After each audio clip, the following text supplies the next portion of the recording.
But साहब आज का जो मैच था, शाहीन आफरीदी के देख रहे थे, ग्रासी पिच भी थी, नए बॉल के साथ तो वो परफॉर्म भी नहीं कर पाए।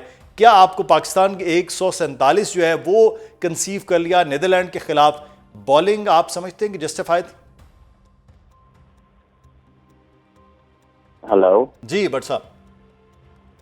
जी, देखिए, जहां तक शाहीन का ताल्लुक है तो पिछले काफी टाइम से कंसिस्टेंट रन ऑफ फॉर्म नहीं है उनका। बॉल स्विंग नहीं हो रहा जो उनकी स्ट्रेंथ थी।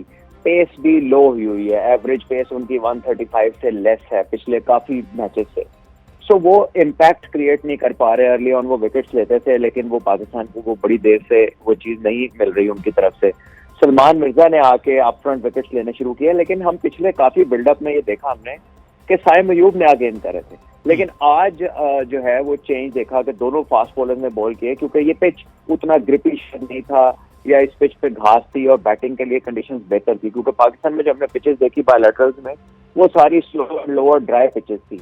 ये क्योंकि आईसीसी का टूर्नामेंट है तो शायद इसमें उतनी स्पिनर्स के लिए कंड्यूसिव पिचेस ना हमें देखने को मिले, तो पाकिस्तान ने थोड़ी स्ट्रेटजी बदली। लेकिन ये है कि शाहीन आउट ऑफ टच बिल्कुल नजर आ रहे हैं, रिदम में भी नहीं है, और वो फिटनेस भी जो उनकी है वो भी कोई बहुत कह लीजिए कि अभी तक इनकरेजिंग नहीं लग रही। अनफॉर्चुनेटली पाकिस्तान के मेन बॉलर हैं, सीनियर बॉलर हैं, तो जिस तरह का स्टार्ट उनसे हम तवक्को करते हैं अभी तक नहीं है। अल्लाह करे कि वर्ल्ड कप में उनकी फॉर्म बेहतर हो जाए तो पाकिस्तान के लिए अप फ्रंट वो अच्छा स्टार्ट मिलने के मौके ज्यादा हो जाएंगे। नए बॉल के पाकिस्तान जी जी जी नए बॉल के साथ आई थिंक पाकिस्तान के स्पिनर्स ने अच्छा कमबैक किया बाद में। बिल्कुल, वो उसमें पाकिस्तान ने बड़ा अच्छा कमबैक किया नए बॉल के साथ। यही हुसैनी, अगर आज हम पिच की बात करें, श्रीलंका में वो भी ग्रासी पिच, और पाकिस्तान नए बॉल के साथ जो एक होता है रिदम फास्ट बॉलिंग में, वो शाहीन का नजर नहीं आया।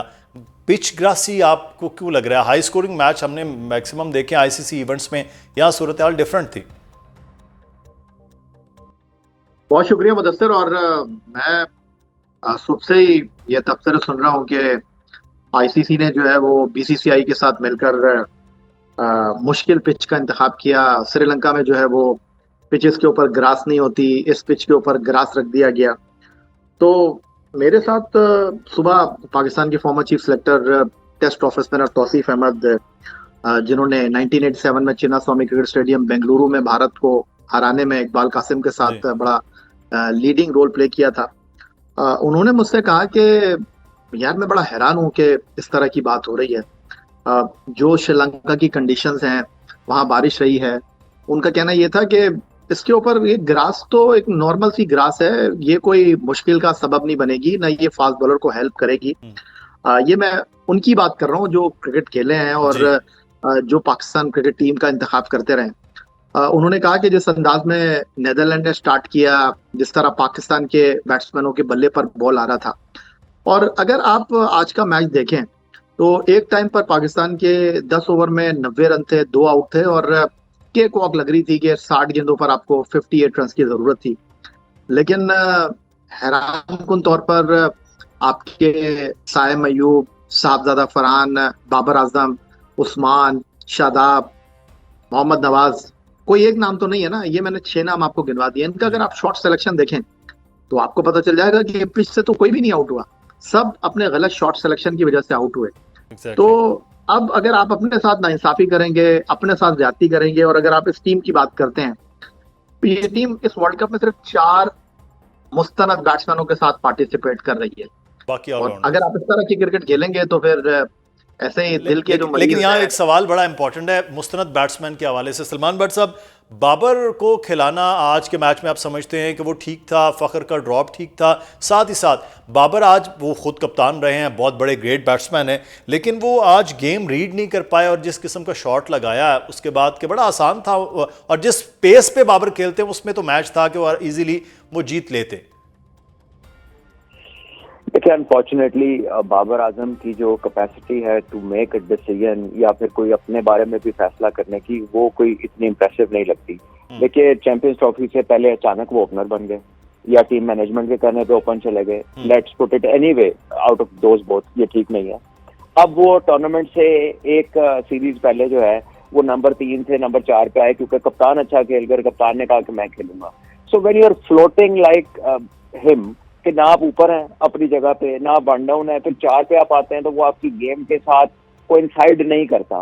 कोच ये कहता है कि आप मैच फिनिश करने का आपका जॉब है, बाकी टीम आपके इर्द गिर्द खेलेगी, तो फिर आप इर्द गिर्द खेलने दें टीम को। फिर आज आपने हिट मार के खुद छक्का मारने की कोशिश की, जबकि आपके सामने शादाब थे, उसके बाद नवाज थे, उसके बाद फहीम थे।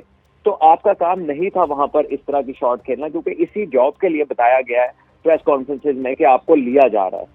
तो आई गेस के जैसे आपने कहा कि वो रीड नहीं कर पाए, आप पाकिस्तान के कप्तान रहे हैं 4 साल, आप दुनिया के नंबर 1 बैट्समैन रहे हैं, और अगर अभी भी आप सिचुएशन को रीड नहीं कर पा रहे तो आई थिंक ये ओनस उन्हीं के ऊपर है। ये किसी ने जाकर उन्हें नहीं बताना कि इस सिचुएशन में उन्हें क्या करना है। एक अच्छे प्रोफेशनल को ये पता होना चाहिए कि उसने उस सिचुएशन में क्या करना है। तो आई थिंक पाकिस्तान को अर्ली स्केयर मिला है आज। फहीम अशरफ का वो कैच अगर हो जाता खुदा न खास्ता तो जाने इस वक्त हम क्या बात कर रहे होते। लेकिन थैंकफुली वो उनका दिन अच्छा था, उन्होंने 3 शॉट मारे, अच्छे शॉट मारे, पाकिस्तान जीत गया। लेकिन पाकिस्तान की बैटिंग को जो है साइम अयूब ने अब अच्छा खासा गेंद बल्ले में लग रहा है, फजूल शॉट मारी, पता नहीं वो 9 लुक से कब निकलेंगे।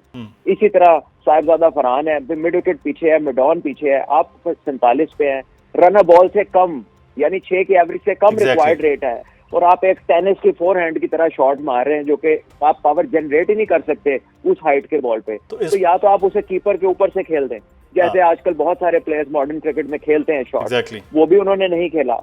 तो अनफॉर्चुनेटली सबने गलतियां की बाद और बैटिंग जो है वो अब उसको भी देखना है बॉलिंग के साथ, जैसे आपने बट सब बात की है। लेकिन एक और चीज़ बड़ी अहम है जिसके आज दोनों से मैं बात करना चाहूँगा। पाकिस्तान इंडिया बैकडोर राब्ते हो रहे हैं, या हुसैनी आपके पास भी कुछ खबरें होंगी, यकीनी तौर पर मैच होता हुआ नजर आ रहा है, पाकिस्तान अपनी बात मनवा ले अगर मैच में भी होता है।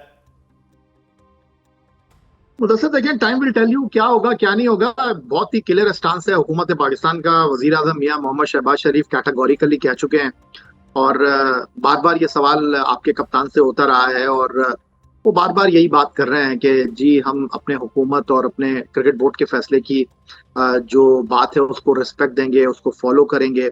और उन्होंने ये भी कहा कि पिछले 2-3 आईसीसी इवेंट से हम क्रिकेट खेलने के लिए आते हैं बतौर खिलाड़ी, और जो दूसरी चीजें हैं वो हमारे माइंड को डिस्ट्रैक्ट करती हैं। तो हो लेने दीजिए, चीजों को वाजे हो लेने दीजिए, क्योंकि पड़ोसी मुल्क में तो बड़ी थरथल्ली है। और आज उनको एक और जवाब मिल गया, क्योंकि वो ये कह रहे थे कि जी पाकिस्तान ने 15 तारीख का मैच खेलने से मना किया है, तो पाकिस्तान टीम जो है वो 7 तारीख को कोलंबो के सेनहालीज स्पोर्ट्स क्लब क्रिकेट ग्राउंड में जो है वो नीदरलैंड के खिलाफ मैच खेलने के लिए उतरेगी नहीं। वो तो कह रहे थे कि जी पाकिस्तान टीम को जो है वो कहा जाएगा होटल खाली कर दें और वापस पाकिस्तान चले जाएं, आपकी कोई जरूरत नहीं है। और आज उनको एक और मुँह की खानी पड़ी। उसके बाद फिर वो ये बहुत खुश हो रहे थे कि जी पाकिस्तान टीम जो है वो नीदरलैंड से हार जाएगी। लेकिन खेल है, हार जीत हो जाती है। और आज जो मुंबई के वानखेड़े स्टेडियम में उनके साथ अमेरिका ने किया है, वो तो उनके कप्तान सूर्य कुमार यादव बीच में आ गए। जिस तरह हम बात कर रहे हैं कि फहीम अशरफ का कैच अगर ड्रॉप ना होता तो ये हो जाता वो हो जाता, तो आज अगर सूर्य कुमार यादव नहीं खड़े होते तो शायद भारत की टीम जो है वो 100 से भी कम स्कोर पर आउट हो जाती। लेकिन एक चीज को अंडरस्टैंड करने की जरूरत है, और वो ये है कि जो फुल मेंबर कंट्री की टीमें हैं, जब वो एक दूसरे के मुकाबले पर खेलती हैं, एक दूसरे की खामियों का खूबियों का पता होता है।